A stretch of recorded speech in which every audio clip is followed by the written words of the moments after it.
The body hung from the ancient oak tree, its silhouette stark against the misty Scottish Highlands. Detective Inspector Moira MacLeod squinted through the drizzle, her weathered face a mask of concentration. This was no ordinary suicide. The intricate knots and positioning screamed ritual. "Third one this month," grumbled Sergeant Callum Ross, his bulk dwarfed by the massive tree.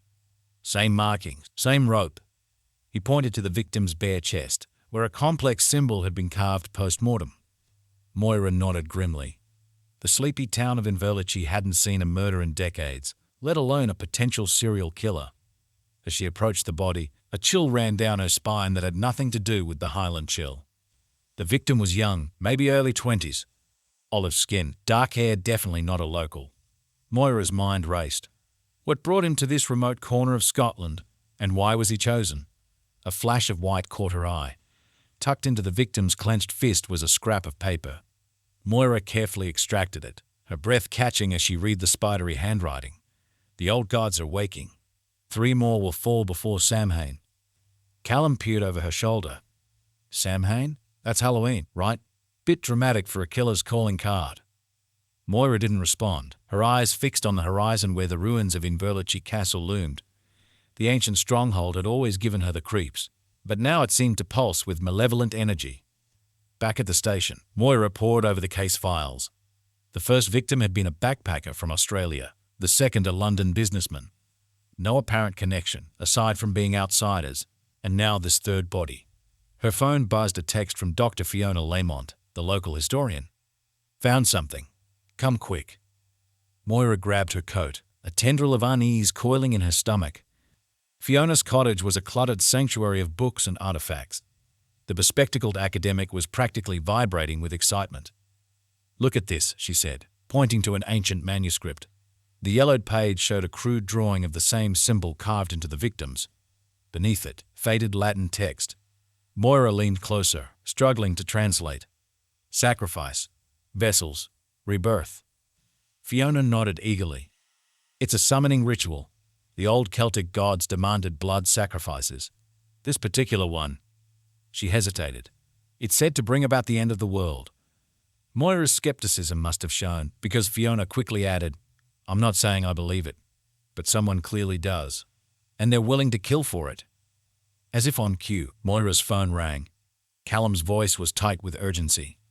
"We've got another one. But this time, the killer left a witness." The hospital waiting room was a far cry from the windswept crime scenes. Moira stared through the observation window at the trembling young woman. Eileen MacDonald, 19, local girl. She'd been hiking near the castle when she stumbled upon the killer in the act. He was huge, Eileen whispered, her eyes unfocused.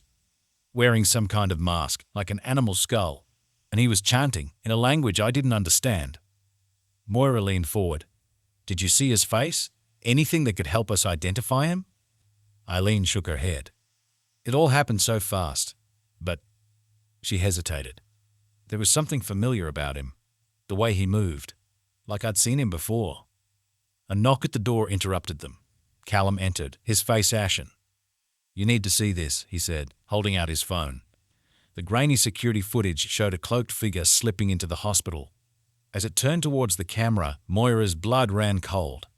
The face was obscured by an intricately carved deer skull, antlers gleaming wickedly in the fluorescent light. "He's here," Moira breathed. "Lock down the hospital." Now, chaos erupted as alarms blared. Moira drew her weapon, scanning the panicked crowds for any sign of the killer. A flicker of movement caught her eye, a dark shape disappearing down a service corridor. She gave chase, her heart pounding. The corridor seemed to stretch endlessly, the flickering lights creating a disorienting strobe effect. Suddenly, she burst through a fire exit onto the hospital roof. The killer stood at the edge, cloak billowing in the wind. As Moira raised her gun, he turned slowly. The skull mask gleamed in the moonlight, somehow more terrifying in person. "Stop!" Moira shouted. "You're under arrest."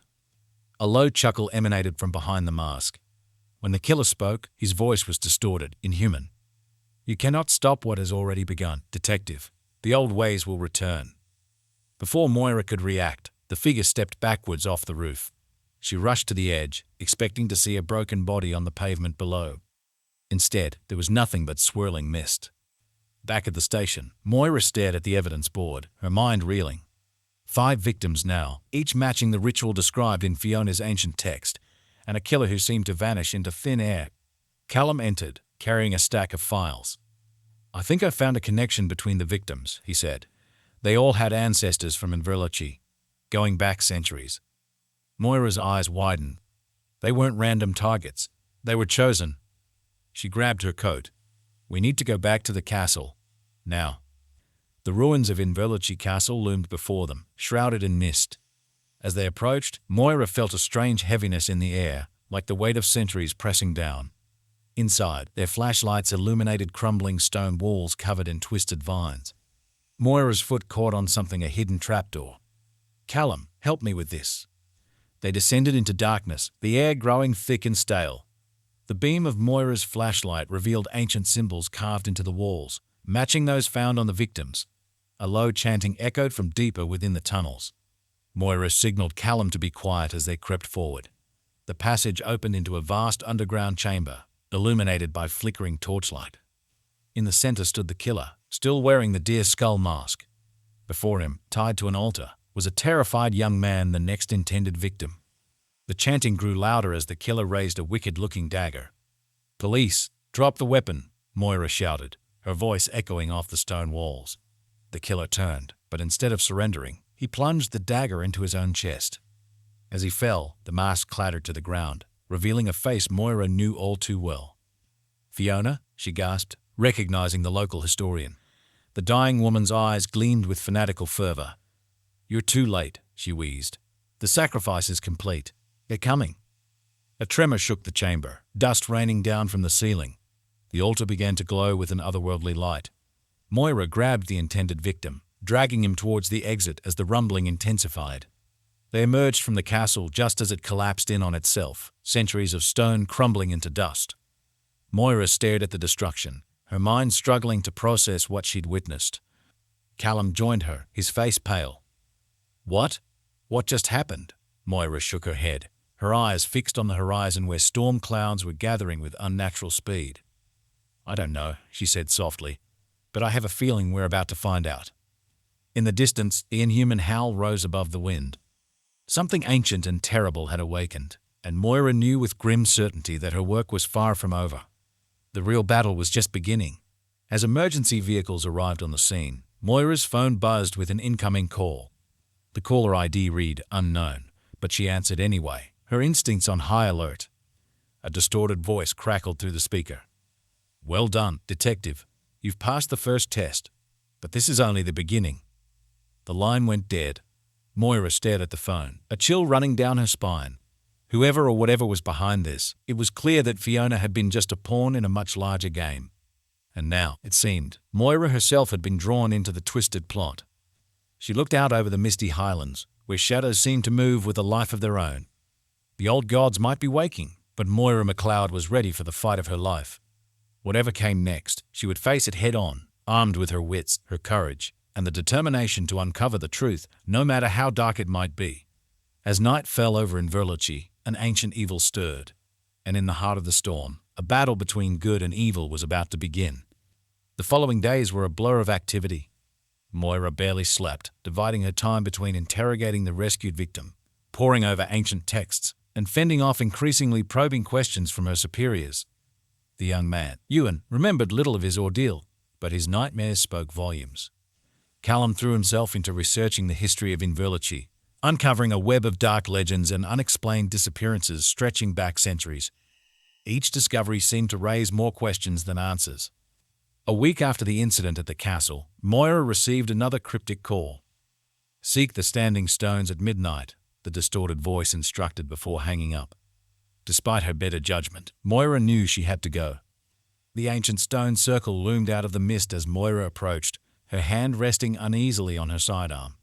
As the final stroke of midnight echoed from the distant village, the air seemed to thicken, shimmering like a heat haze.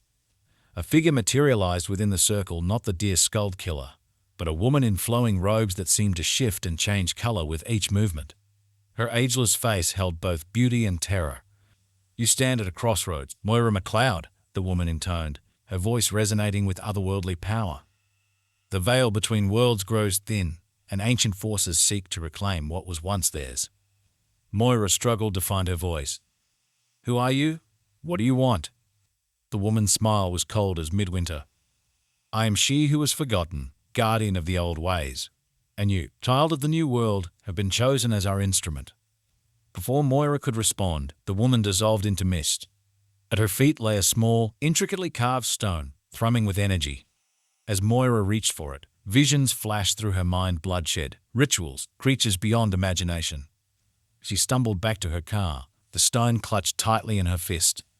Whatever game was being played, the stakes were far higher than she had imagined. And somehow, she had become a key player. As dawn broke over the Highlands, Moira made a decision. It was time to stop reacting and start hunting. Whatever dark forces were at work, she would root them out, even if it meant confronting the impossible. The battle for Mythology and perhaps the world had only just begun.